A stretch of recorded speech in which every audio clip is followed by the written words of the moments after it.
Welcome, welcome, welcome. Thank you for being here today. My name is Colleen Allen. I am with Sisters Network Incorporated. I am the Vice President of Sisters Network. We are very excited to be here today. This is our last webinar of the 2023. We're very excited to talk about understanding HER2 positive and early stage breast cancer. We appreciate everyone being here today. We know that you have other things to do on a Saturday afternoon, and especially in December when you could be shopping. So we applaud you for making your health a top priority. Today's webinar is powered by our partner and friend, Puma Biotechnology. We really appreciate their support in bringing this kind of information to you. We have an amazing speaker from MD Anderson Cancer Center, who I'll tell you a little bit more about just in a moment as people continue to join. I want to give people another opportunity. But we just really felt that this was an important topic to talk about as we end the program year. Early stage breast cancer and HER2 positive. Let me tell you a little bit about Sisters Network Incorporated. We are a national Black breast cancer survivorship organization. We are headquartered here in Houston, Texas. And coming up on the screen momentarily, you'll see a little bit more about us.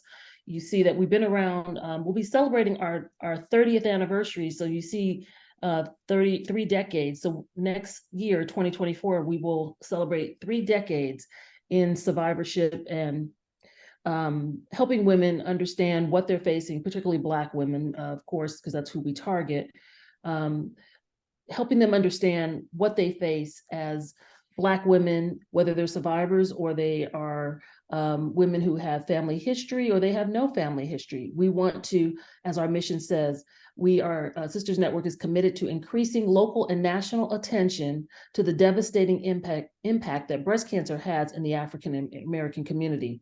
Our national creed is, in unity there is strength, in strength there is power, empowered there is change. And over here, you'll see there's some of our key programs that we have, which we'll tell you about a little bit later, but we have our breast cancer assistance program, our Survivor Summit, our task force. We do our patient education webinar series as we are doing today, our upcoming walk that will be in April. We'll share more information before the end of this webinar. And then we have our chapters that are around the country, and they help to, they're the boots on the ground. They're in various cities around the country. Do we have that slide, Bridget? Yes. Okay. And so, if you are interested in getting involved with one of our chapters, you can see when the slide comes up that we are around the country, and we have Nashville, Memphis, Orlando, Jacksonville, Tampa Bay. We have New York up in the Brooklyn area, Central Virginia, Richmond, Hampton Roads. We got big Detroit in the house. We have Chicago, Montgomery, Alabama, and Texas, where we are headquartered. We are in Houston. We're in Dallas and Austin. We have Southwest Georgia, in New Jersey, Essex County, Passaic, Bergen County. I forgot the River Rouge, I'm sorry, in Michigan as well. North Carolina, a good presence there in Greensboro and Triangle area, the Raleigh-Durham area, Pennsylvania, in Reading, and who did I forget? Wisconsin.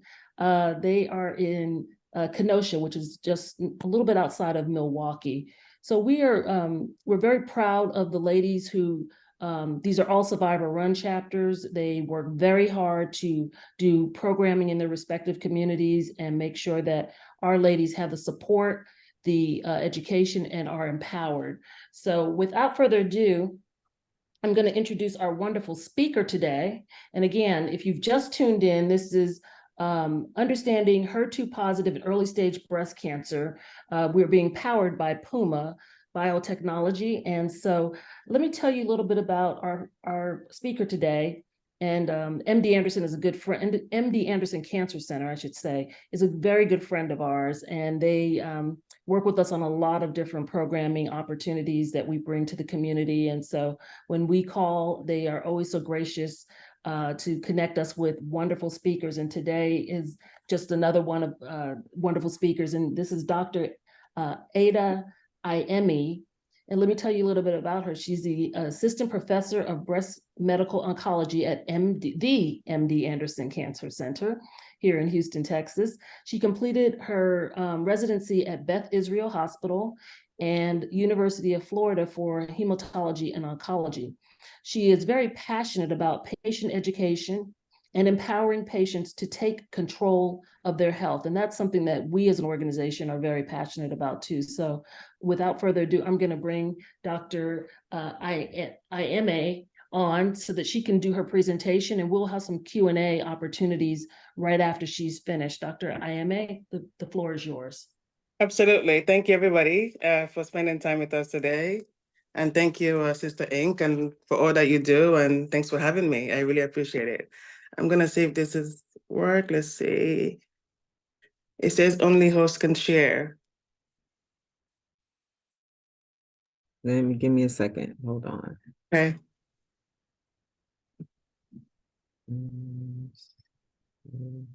Actually, I have your PowerPoint, so I'll just go ahead and do it for you. Okay.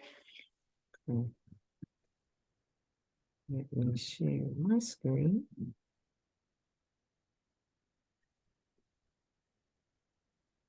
Can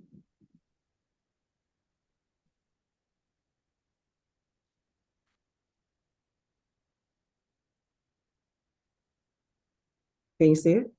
Yes. Okay. I can see it. All right. So I wasn't really sure where to go with this. Obviously, I can talk about breast cancer, forever. So I'm going to just briefly introduce what it is, some risk factors, some epidemiology, and then leave the floor open to any and every questions that anybody may have. Okay, next slide.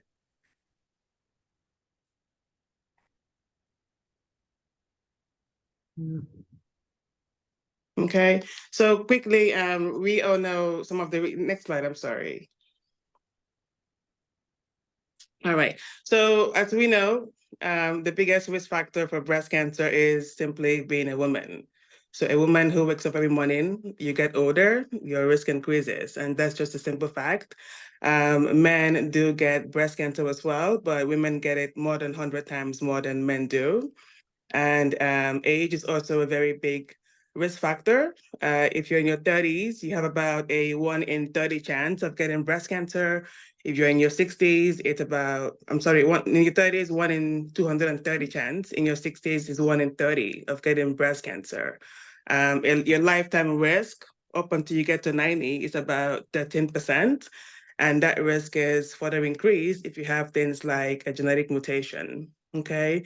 So I always tell my patients and people that I educate, always know your risk, because knowing your risk will tell you when to get mammograms and how serious you have to get with your breast health. So there are two main genes that we probably already heard of. They are called the breast cancer 1 and 2 gene. And these genes are usually caretaker genes in the body. So people that don't have the gene have two. What they do is that they repair DNA. And if you have the gene, you probably have only one good DNA repairer. So when that one gene takes a hit, guess what? There's no more DNA repair going on in your body. And unfortunately, that is how cancer arises. Okay. And of course, you have factors that we can control, which will be things like being overweight, alcohol, smoking, and external hormones like estrogen. So things like that have also been shown to increase risk factors. Okay. Dense breast is also a controversial one. When your breast is dense, it's harder to detect tumors because tumors are white on mammograms, and fibrous tissue, which is what dense breast is also white. So those that have dense breast, I always tell them to try and do additional testing like a breast ultrasound or an MRI to make sure that there's nothing that gets missed, okay? Birth control is a very controversial one, but I tell people it's a very subtle increase in your risk of breast cancer, but still something that we should know about. Okay, next slide, please. These are what I call the BS factors. So you're not going to get breast cancer because of the choice of deodorants that you use. You're not going to get breast cancer because you have breast implants, because you drink coffee. Using cell phone does not increase your risk. Having trauma to your breast and being left-handed does not increase your risk of breast cancer either. There are also multiple myths out there, unfortunately, but for the most part, the biggest ones are age, being a woman, and your genetics. Okay, next slide, please. This is a quick statistics that shows that white and Black women get breast cancer at a comparable rate, but unfortunately, the next one shows that Black women die more from breast cancer compared to our Caucasian friends, okay? And this may be because of multiple reasons. One big one is that Black women get a lot more aggressive kind of breast cancer. Unfortunately, they're diagnosed younger. Black women are more likely to not have insurance, unfortunately, and they're more likely to live in impoverished areas that have poor access to healthcare. Okay, next slide. This is just summarizing what I said about Black women. So we get breast cancer the same rate with white women, but we almost die from it 40% more than white women do. Okay. And we will discuss this much later during the talk. Next slide here. In terms of types of breast cancer, there are multiple types of breast cancer, but for the purposes of this talk, I will limit it to just these 5 here because these are the most common. So this comprises about 95% of the breast cancers that you're going to see out there. Okay, the diagram on the left shows that the most common type is something called a ductal. That's when the cancer arises from the milk ducts.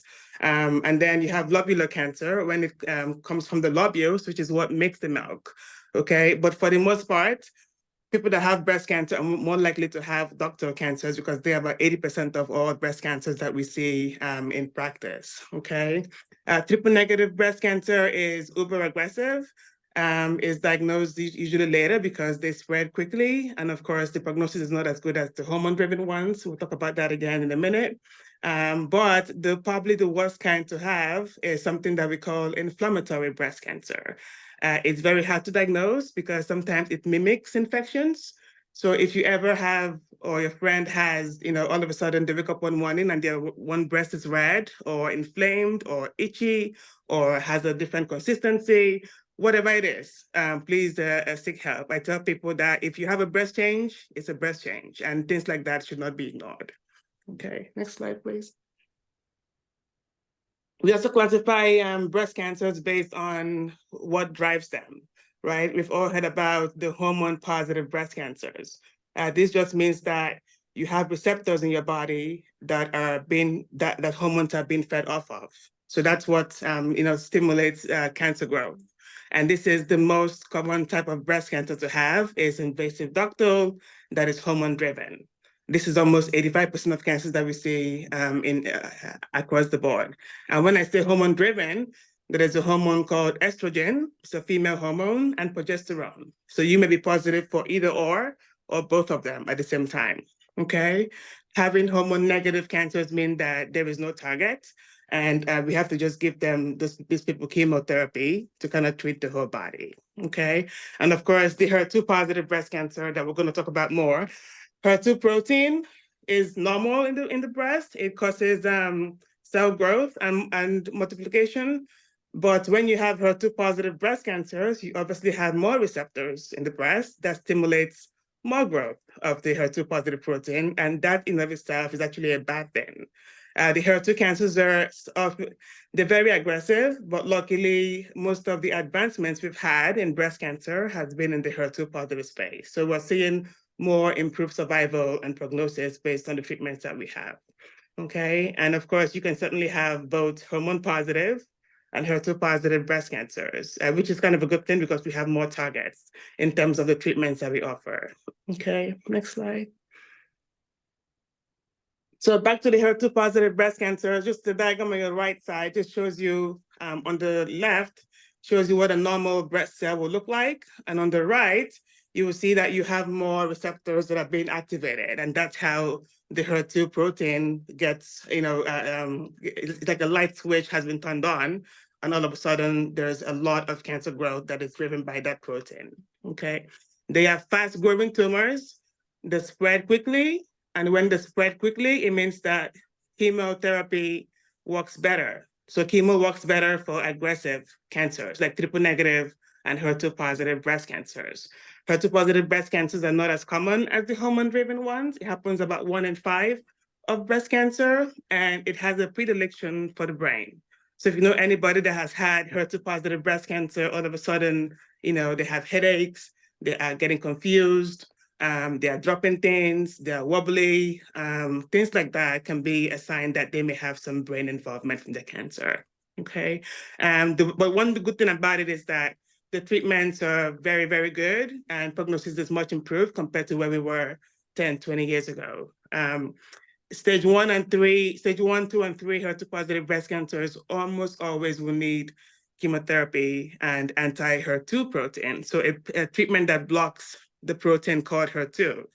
These treatments are very effective and should absolutely be added to anybody who has HER2 positive breast cancer because it can actually save their lives. Okay, next slide. A quick snapshot of some cancer stages. There is a subset of cancer called a DCIS. It's actually not cancer, it's a pre-cancer. So we call it ductal carcinoma in situ. That means it hasn't invaded. Obviously, cancer means when something has invaded. If it's non-invasive, it cannot spread. So that's a good thing. We also call that stage 0 cancer. That has the best prognosis, and it's obviously people don't feel it because there's something to palpate. We find that more during a screening mammogram. Okay. And of course, you have stage 1 cancer, which is when the cancer is just confined to the breast and the surrounding tissue. Stage 2 cancers is when you have a tumor that is 2 centimeters or more, or if you have about 1 or 2 lymph nodes involved. We call that stage 2 breast cancer. Obviously, there's more to this in terms of technicality, but this is just a quick snapshot. And of course, stage 3 breast cancers can get tricky because they have more nodal spread. So you may have up to 20 lymph nodes involved. If you have stage 3 breast cancers, the more lymph nodes you have, the less the worse your prognosis, okay? But generally we say stage 1 to 3 breast cancers are potentially curable. Obviously, stage 1 is better than stage 3 because stage 1 has less lymph node involved and better prognosis. And of course, stage 4 is when it has gone to other sites like your liver, your bone, your lungs, and your brain, things like that, okay? Next slide, dear. So like I said, in terms of cancer treatment, obviously we will start with your stage. So let's say I see a patient in the clinic, or actually before they see us being a breast oncologist, they've had mammograms done.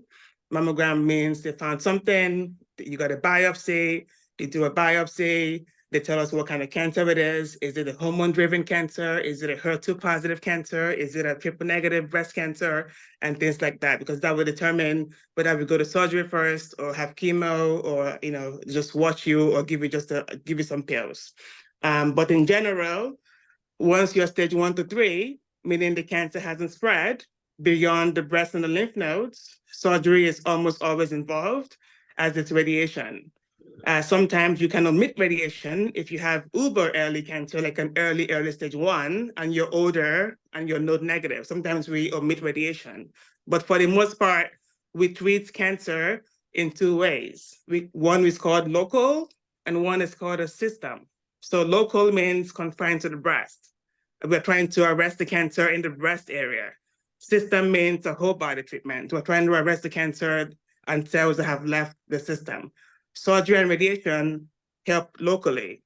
Things like chemo, targeted therapy, and anti-hormone therapy, they treat the whole system, okay? So you see somebody, they're early stage, I'm stage 1, I'm stage 2, I'm stage 3, they must have surgery at some point, okay?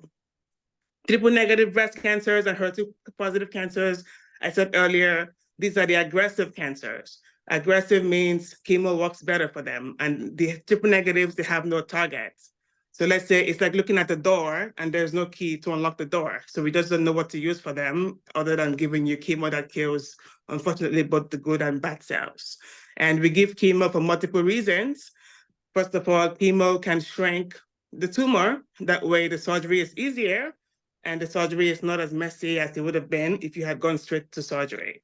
Chemo can also clean the lymph nodes. So you have a woman who has positive lymph nodes before they went to doing biopsy. Chemo can actually make those lymph nodes negative, okay, which is a good thing. And the one other important thing about chemo before surgery is that if we go to surgery first, we may miss the window of what to give the patient after surgery. So giving them chemo before surgery will tell us how they respond and how they will respond after surgery. So these things are critical in making treatment decisions. Okay, next slide, please. These are some of the system treatments I was talking about, depending on what kind of cancer, what kind of early stage cancer that the patient has, okay?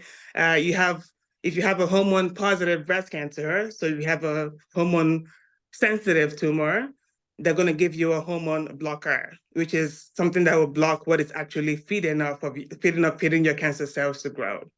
Depending on your age, if the woman is after menopause, then remember, when you're in menopause or when you're beyond menopause, your ovaries don't work anymore. Your fat cells in the body take over. And postmenopausal women, it doesn't matter whether you're slim or heavier or fit or not fit, you have enough cells that make something called androgen, which is a male hormone. And in women, that male hormone gets converted to a female hormone called estrogen. So there is an enzyme that blocks that conversion, and that is what the pills do. They will block the conversion of having that hormone get to female hormone, which is what stimulates the breast cancer. So we give it to women to decrease recurrence of hormone-positive breast cancers in the long run. So depending on what stage you are, if you're stage 1, you may get those pills for about 5 years. If you're stage 2 and 3, or you're more higher risk, they may give it to you for about even leading up to 10 years, or even indefinitely sometimes. Okay, we also give it in people who are curable and people who are high risk. We give those patients anti-hormone therapies as well. Okay, the other system treatment is obviously chemo.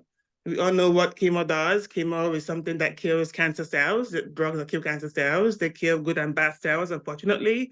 Fortunately, they kill more bad than good cells, okay? And we give them before surgery or after surgery. It doesn't matter when we give it, they do the same thing, but most of the time we give it before surgery. That way we see how the patient responds to tell us a better idea of what their prognosis is and how aggressive the tumor is, okay?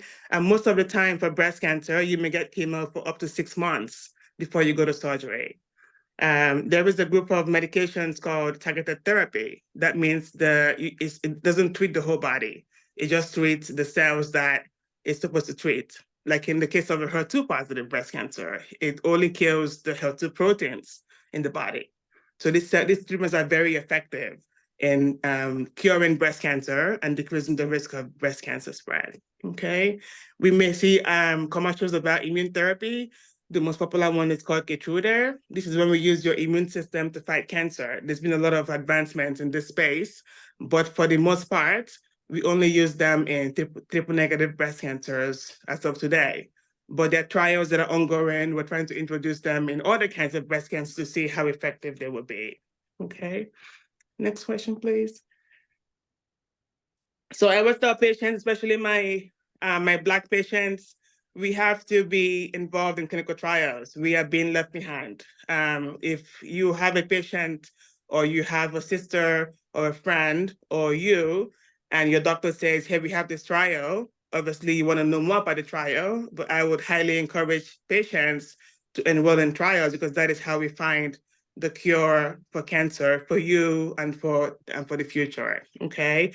People get, obviously there's a lot of mistrust in the Black community in the healthcare system. Unfortunately, it's a legitimate thing, but we are getting better at it. And we are listening to what people are saying, and people are getting better in acknowledging the fears that we have and making sure that we do the right things, okay? In clinical trials, you're not gonna get a sugar pill if you have active cancer. You're gonna be on a treatment regimen, whether that is the care standard or whether that is the experimental arm. Okay, next slide, please. And of course, I always tell women, just before we wrap up a bit here, to take their health seriously. So know your risk. Know what Auntie Gemma died from. Know what Auntie Agnes died from, because know what your mom had, what your mom's sister had. This will help you realize that, oh wow, maybe there is a gene in the family that makes me high risk. I better go get my mammogram at 20 instead of waiting until I'm 50 and things like that. Okay, so mammograms are very important because they save lives. Breast cancer is very curable if we catch it early. That is the key. Early detection saves lives. Okay, so don't take these things for granted. If you have a hectic schedule, block of time, get your mammograms, drag your friends there if you have to. These things are very important. And of course, ask questions. If you're not satisfied, ask questions. I tell women, if you feel a mass in your breast and the mammogram is negative, I will still do a biopsy, because sometimes mammograms can fail to detect breast masses. Okay. Next slide.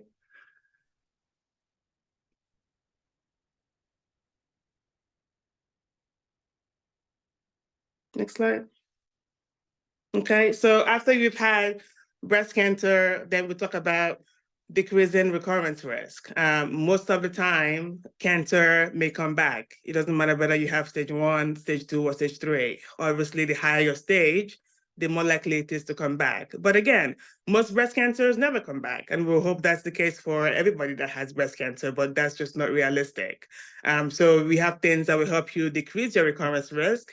There's very good evidence that shows that maintaining a healthy body weight improves breast cancer outcomes. So eating healthy, a plant-based diet is probably the best diet out there for cancer fighting, not just for breast cancer, for all kinds of cancers. So lots of greens, fruits, veggies, whole grains, and legumes, and things like that. Okay, so maintaining healthy weight, avoiding alcohol, avoiding smoking, and knowing your risk, these things will help you decrease your breast cancer recurrence. Okay, next slide. I think that's it. Next slide. All right. So I guess the floor is open. Thank you, Dr. IMA. So I know that we have a few questions starting to pop in the Q&A area, and so I will be happy to feed some of those to you. For some reason, my chat is not working, so I wanted to just acknowledge Tina Starling for saying good evening to everyone. Thank you so much, Tina, for saying hello to everyone. Let's see. So one of our questions, Patricia Alford has a question. She says, can you explain more on stage 2B levels within a stage, and what does it mean if there is no genetic link and you get it twice? So breast cancer is still more environmental than genetics. Genetics is only about 5% of cancers. So most of the time, if you were to have cancer, it has nothing to do with genetics. Your biggest risk factor is being a woman. If you get breast cancer in one place, you're still a woman. You can get another breast cancer in one place despite your genetics. Stage 2B breast cancer just means that you have 1 or 2 lymph nodes involved. There's stage 2A, B, and C. C has more lymph nodes than B, and B has more lymph nodes than A, or the tumor size is bigger than A. They are treated the same way, and the prognosis are very similar compared to those who have like stage 2A and stage 2C, if that makes sense. Was that her question? Yeah, the about the genetic link, and can you get it twice? Okay. Yes, you can get breast cancer anytime. You can get it 3 times. You can get 3 kinds of breast cancer. You can get one in your 20s, you can get one in your 60s, different types. So these things do happen. Yeah, and that's very true, because our founder is a 4-time 30-year breast cancer survivor. So she's had it 4 times over a course of 30 years, most recently in 2019. Patricia did have another question, which she said, what happens when you have other health issues like cancer and on dialysis? Yes, so that's a very good question. Obviously, a lot of the chemo medications that we use go through the kidneys. So your doctor has to either decrease your dose or give you a treatment that does not go through the kidneys. But yes, we do have patients who are on dialysis and kidney failure that have breast cancer. Unfortunately, their prognosis is worse because, one, they never get the best treatments, because the best treatments may involve, killing their kidneys permanently. Yeah. Okay, it looks like Tamika has a question. She says, is there an age in which you should start your mammograms? And go ahead. Absolutely. So obviously the United States Preventative Task Force says 40. the American Cancer Society says 45 or something like that. But I always tell patients to start at 40 and get it every single year. Obviously, start it sooner if you have a gene. So if you have a BRCA1 or 2 gene, and let's say your mom had breast cancer at 35, guess what? You start breast cancer screening at 25 or even earlier. Self-breast exams every day. I tell patients in the shower, breast health is something that you should do every single day in the shower. You're watching Netflix, you're feeling your breast and knowing what your normal breasts feel like. But there is no one size fits all. Your mammogram will depend on what your risk factors are. If you're high risk, you need it much more sooner than 40. If you're average risk, meaning no cancer in the family, no health issues, you can probably start at 40 and then keep going until you're in your late 80s. We have a question from someone. They didn't want to say their name, which is totally fine. Okay. It says, why do some women get MRIs and scans and other women do not? Okay, so let's say I see a patient in my office and they have breast cancer and I don't know their stage, and I do a physical exam and they have a lymph node in their neck. I already know that patient has stage 3 breast cancer at the very least. I will do more scans to make sure they don't have stage 4 breast cancer, because if you have a lymph node in your neck, chances are you have a lot of lymph nodes, and a lot of lymph nodes means more spread, which can involve the liver and the lungs and the bones. So things we have to look for. MRIs, they are very good, but sometimes they are noisemakers, if that's what we call it, because they can detect a lot of things that will end up biopsying your whole breast. So we do it most of the time to consolidate the mammogram to make sure that we don't miss anything. So if a patient has a very dense breast and the mammogram is normal or says, there's an area here that we don't see too well, we'll do an MRI to consolidate. But for the most part, we don't do scans, whole body scans on everybody. We do it for those with stage 3 or stage 2 breast cancers if they have a symptom that is concerning. If I know you have stage 2 breast cancer and you tell me you have your back has been hardened for 2 months, or your hip is hardened for 2 months, that will raise my tentacles to say, oh my God, maybe she may have a lesion in her bone that we don't know about. Then we'll do scans. Yeah. There's a question. It says, Desiree says, why do doctors recommend a mastectomy if cancer can return? Why do doctors recommend a mastectomy? So doctors will recommend what is best for the cancer. If you have a very big mass, let's say you have small breast and a big mass, we can't do a lumpectomy because it's not going to make much sense. We have, in terms of the cancer and the cosmetics, because the main goal of surgery is to get something that we call negative margins, meaning leaving no cancer behind.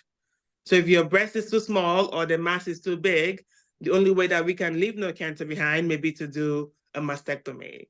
If you have more advanced cancer that has, I don't know if you can see my slide again, there's a picture that I want to show you. Sometimes cancer can spread and go beyond the muscle and to the bone. We cannot do lumpectomy for that. We have to take the whole breast out and even remove some muscle to make sure that we don't leave any cancer behind. I'm not sure if I got that question right, but okay. Yeah. Another question is, what if you have both breasts removed? Can cancer come back? Yes, absolutely, yes. So you can have cancer come back in the scar tissue. So even if a woman has bilateral mastectomies and reconstruction, they can still have recurrence in their chest wall. So in the muscle or in the tissue around, let's say when women have mastectomies, they remove a lot of breast tissue. They don't remove 100% of breast tissue. Don't forget, people should not forget that. So there may be enough breast tissue left, unfortunately, that cancer can return in that area, including your chest wall. Yes. So even after mastectomy, I tell patients, keep doing exams, right? Look in the mirror every day. You feel your body, know what your normal new breast feel like. That's how we catch things early. Yeah. Says, is there one standard treatment for HER2 positive breast cancer, or are there many, or are there other treatments depending on your stage of cancer? That's a very good question. There are a lot of them, a ton of them, depending on your stage of cancer. If you have stage 2 or 3, let's say, and you have a positive lymph node, there is a medication that we call Perjeta. It's a protein blocker. We add that to Herceptin, which is another protein blocker. If you have very early stage, you may get one. If you have a later stage, you may get 2 or even 3 anti-HER2 therapy. So that's a great question. Yeah.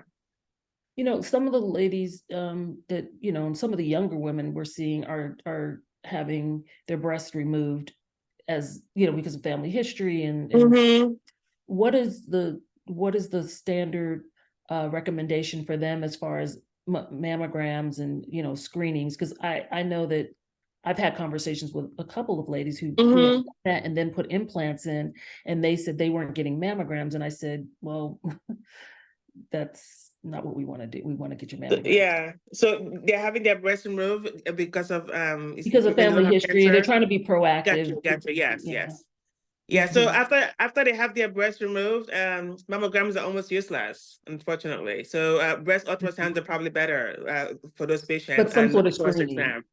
But they Of course, should be, yes, screening should still continue, is what you're saying. yes. Okay. Another question about implants, since we're talking about that, it says, is it true Mhm. that implants can hide new cancer cells? That's correct. So if a patient has implants, they probably need MRIs as well to back up mammograms. Yes. Okay. I just want to acknowledge, there's a question from Tamika, and I Mhm. thank you for this. She's sitting with her son, which I think is great, that he's Mhm. watching this webinar with his Good, son. good, good. This is what we talk about, family history, or just educating our families about cancers. And he specifically wants to know, why is breast cancer so much more highlighted than other cancers? As a young man, he'd like to know that. Because unfortunately it is the most common cancer. Things like GI cancers and your stomach cancers, brain cancers, these things are quite rare. Breast cancer is it used to be 1 in 8, now it's almost 3 in 8 women that will have breast cancer. So it's the most common cancer that happens in women. So of course we have to highlight that. Yeah. And due to no fault of their own, like I said earlier, the biggest risk factor is being born a woman. That's what increases your risk a lot. And people die from breast cancer, of course. That's why we have to, again, to highlight it, because these things are important. Right. Yeah. So let's see, where are we? We have another great question. And thank you, ladies, for these wonderful questions. You're very much Absolutely, yeah. engaged. It's wonderful. So this is the question. It says, what if insurance is a factor? What do you do then? Because most doctors say every 2 years for screening, if you're not high risk, you still push for it, or should you still push for it, you know? Absolutely. I will even say every year, even if you're not high risk, because, during the COVID pandemic, a lot of women missed their mammograms. They got it every year, and guess what? They missed it for 1 year, and boom, breast cancer, unfortunately. Right. So every year, if you don't have insurance, there are a lot of programs. Even here in Texas, through MD Anderson, we have a lot of programs that offer, free screening mammograms. I'm sure, I know Houston Methodist does as well. So even without insurance, we do have ways that we can get you mammograms, including through the Harris Health System as well. That's a good question. Yeah. Okay. And this young man, I like him. He's very much engaged. Good. Yeah, He's asking, can men get breast cancer? And I think that's a great question for him to know about. absolutely. They do, but men are more likely to get it if they have the gene. So men that get breast cancer are those that have the BRCA1 and 2 gene. Yes. So normally those that have that gene, their risk is almost double than other men. That's a great question. Thanks for asking that. Yeah. Yeah. How do we push for the importance of what is dense breast and the meaning/impact? They are including letters with mammograms, but no true detailed meaning, importance of additional screening. I'm not sure I So I understand. mean a lot of the mammograms we have now are 3D with tomo, and they're very sensitive. So if you have dense breasts, they will tell you your breasts are dense, but we saw everything. And if they couldn't see something or an area, then they'll tell you we didn't see an area well, and we need to get more testing. But if you look at your mammogram, there is at the end of the mammograms, if you had one before, there's something called a BIRADS. So BIRADS. They tell you BIRADS 4. BIRADS 4 usually means that your breasts are very dense. And if you have, let's say you have a right breast pain or right breast swelling, your mammogram is normal, but your breasts are dense, they might want to do an ultrasound to back it up, or MRI to back it up, to make sure that nothing is missed. Yeah. Someone's asking, is there a specific mammogram that you should request if you have dense breasts? No, it's the same mammogram. Yeah. With, you can back it up with an ultrasound. If your breasts are uber dense and it's just a lot of fibrous tissue, you may want to get mammograms and an ultrasound together at the same time, just to be double sure. Yeah. Why are there sometimes 3D versus 2D being given in terms of The 3Ds are more sensitive. So the 3Ds are what we recommend now for everybody. Yeah. Right, right. They see more. Yeah. This is, someone's asking, do you have to be on certain medication for life and why? But when you have breast cancer? Can you be more specific, Sophia, when if you type something a little bit more specific? Let me ask you this question. It says, can you get fatness, after Necrosis? lumpectomy and breast reduction? Is that a serious condition? Yeah, so you can get fat necrosis after surgery. It's not a serious thing. Sometimes it goes away on its own. Yeah. And that can present as a lump. So if you let's say you had surgery a month ago or 2 months ago and you feel a lump in that area, sometimes it could be like a fluid buildup or fat necrosis. And those things are usually benign. Someone's asking, what advice would you give women who have calcification in their breasts? Should they push for an MRI or biopsies instead of just the mammogram screenings? So if you have calcifications, it should be biopsied. Yes, absolutely. So if you have an MRI and they say calcifications, most of the time that should be biopsied. If you already have breast cancer in that area and they see calcifications in that area, then your surgeon will have to remove that as well during your surgery. But for the most part, calcifications that are suspicious should be biopsied. Absolutely. That's a great question. And I'm sorry.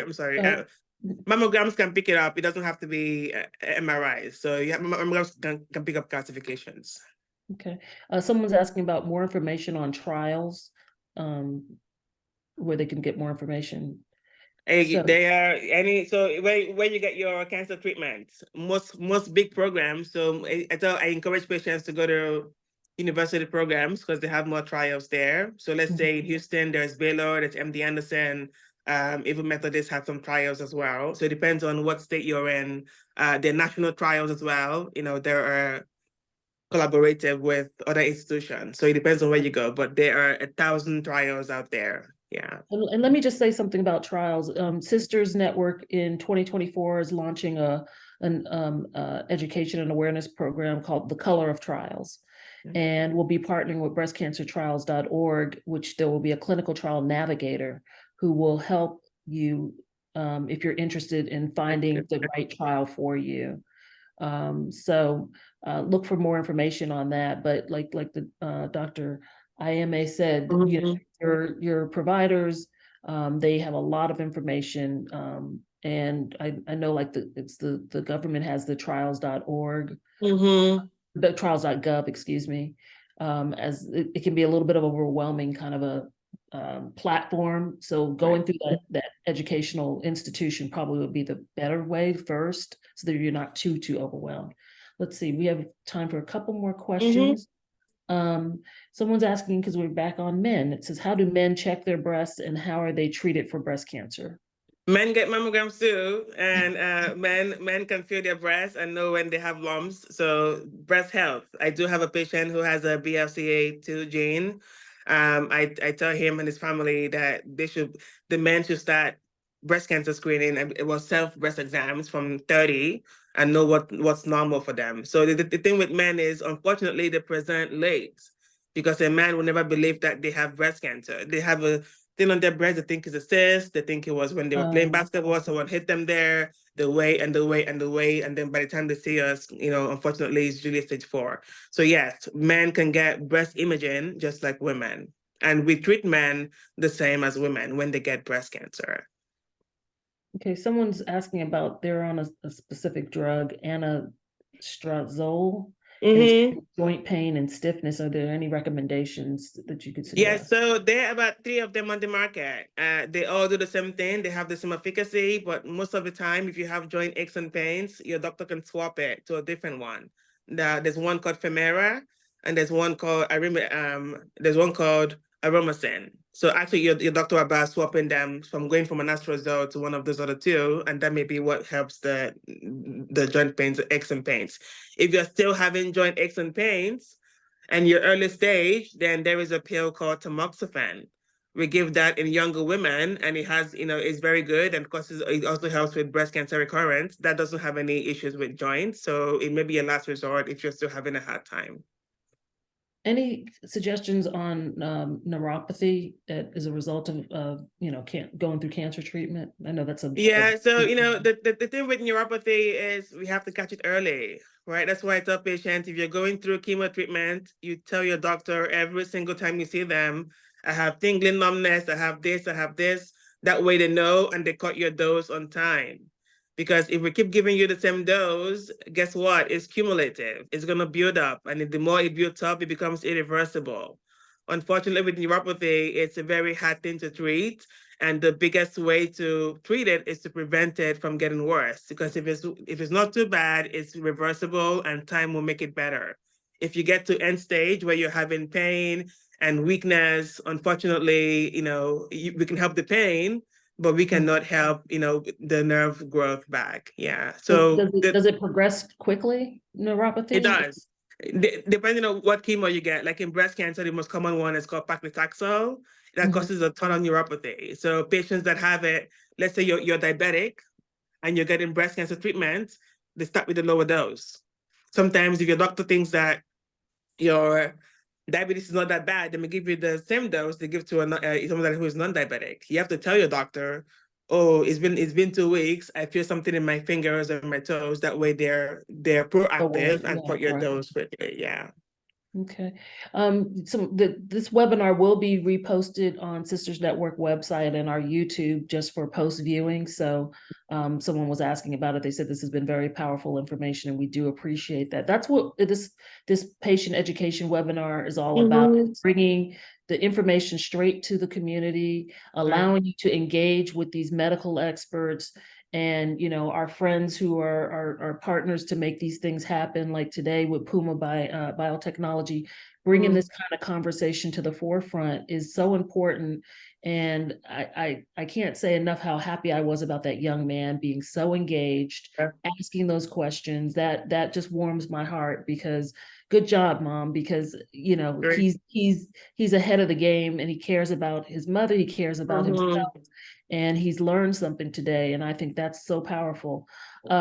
Couple more quick questions. Looks like one that says, I read that tamoxifen can cause cancer. How common is that? So tamoxifen has a less than 1% risk of uterine cancer. Less than 1%. It's extremely rare. I haven't seen it before in my career, knock on wood, but it's not common at all. Yeah. Yeah. Are you seeing a lot more Black women that are younger coming in to see you? Yeah. And a lot of them with more aggressive cancers, unfortunately. Yeah, absolutely. Yeah, we are getting those calls as well, as in their 20s, and it's just, we've got to keep that education. We've got to, like someone said about clinical trials, we have to be involved in the clinical trial so that the medicines can be developed to work with our DNA or medical. It's very important that we stay engaged, as you mentioned, Dr. Ima, being a patient advocate for yourself, being an advocate. And if you don't get the right answer or don't feel you're getting the right treatment, don't have white coat syndrome. Go and seek another professional to help you to get what you ultimately need to do. And on our website for Sisters Network, we have a document that's downloadable under brochures. It's called Key Questions to Ask Your Doctor, because we know that sometimes when you go in to see the doctor, especially if you've just been diagnosed or another family's just been diagnosed, you get brain fog. And so we developed that one pager for you to download and take with you to the doctor to ask those key questions so that you can feel more in control. So we encourage you to use us as a resource.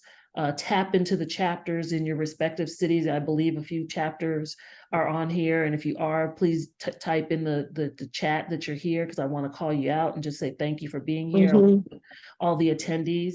We have about 10 minutes. If there's any more questions, I think we have 2 or 3 more questions.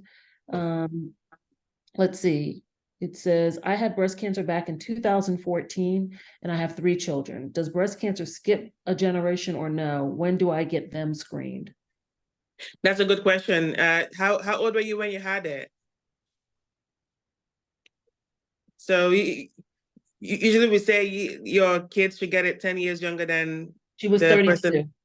32. Yeah, so right. So if you have a daughter, they probably need to start in their early 30s or even late 20s to get mammograms. But breast cancer does not skip generations. If you have daughters, their risk factors are the same. They're women, they have breasts, they're gonna get older, and they're at risk of getting breast cancer. You having breast cancer increases their risk ever so slightly, but not as much as somebody who has the genetics. And Positive. she's 41 now, so she's had it for a little over almost 10 years almost. Yeah. So a couple of chapters I want to call out and say thank you for being here. Central Virginia, that's our chapter of the year. They won outstanding chapter of the year. So thank you to Deborah Jackson and the whole Central VA crew out there. Of course, Cheryl Walters with Bergen Counties. Thank you for being here out of New Jersey. And then Sharon Agnew from Detroit, Michigan. So these ladies work very hard. I think we have one of the Texas chapters, but I'm not sure. We have Dallas and Austin. So this, I'm not sure if that's which chapter that is. But these ladies work really hard in their community to serve and to be a presence. And so I thank them for what they do. I thank you for being here and taking our call and asking us answering us to be here today to talk to the ladies. Southeast Wisconsin is also in the house. See, these ladies start calling themselves out. Yeah. Which is fun. Let me just see if there's any more questions. We'll take 2 more questions. It says, it doesn't run my name. Okay. It says, I am a double cancer survivor. Will you do a session on triple negative breast cancer? Yes, Absolutely. We do. We have done, and we will continue to do talks and information on TNBC because it is so prevalent in the Black community amongst Black women. So definitely, Ms. Paula, please tune in. We will be having some of that information. Are there any additional questions? Let's see. We are not alone. Okay, so we're going to start wrapping it up. Dr. Ayemi, is there some closing remarks that you'd like to make to the ladies? Absolutely. I think I always tell people, please know your risk factors, know your family history, because it could save your life. So if you know, even when you're 20, you may have breast cancer because it runs in the family and you may have a gene that is positive. If your mom or dad have a positive gene, you should also get tested for that gene because that may be what will ultimately save your life, like, life-saving surgery to have your breast removed with reconstruction. And the second thing is also, we all have our fears, but please acknowledge your fears, because if you have a fear of breast cancer, always know that breast cancer is curable. The earlier we find it, the longer you may live. So if you have a fear about getting mammograms, the pain it causes, the pain is temporary, but your life may be saved forever. So these are things that I always tell patients. So know your risk, get tested, and spread the word about breast cancer. It is real, especially in the Black community, because we are getting left behind. So things like this, we have to be on top of. And thank you so much for all that you guys do. I really appreciate it. Yeah. Thank you. If everybody will stay tuned for just another minute or 2, I'm going to wrap it up. But Dr. Ayemi, I thank you again. Hold tight, everyone. Just want to do some quick housekeeping. Yes, this webinar will be available on Sisters Network website, and it will be on our YouTube. This is if you want to take your phone out and do the QR code here, our partner Puma has Puma Biotechnology, has provided some information that you can get a little bit more about HER2 positive breast cancer. If you just take your phone, hit that QR code, you can get additional information there. They also have a, go to the next slide, please. Where is it?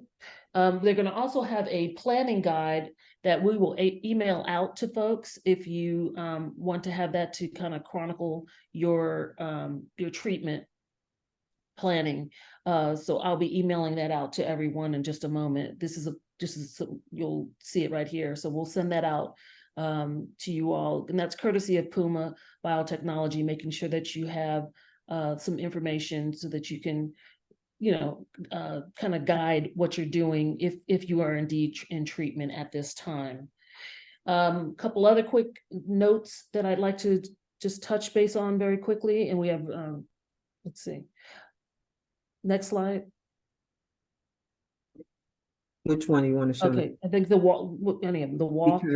Okay. So we have our National Black Breast Cancer Walk coming up in April 2024, excuse me, on the 20th of April in 2024.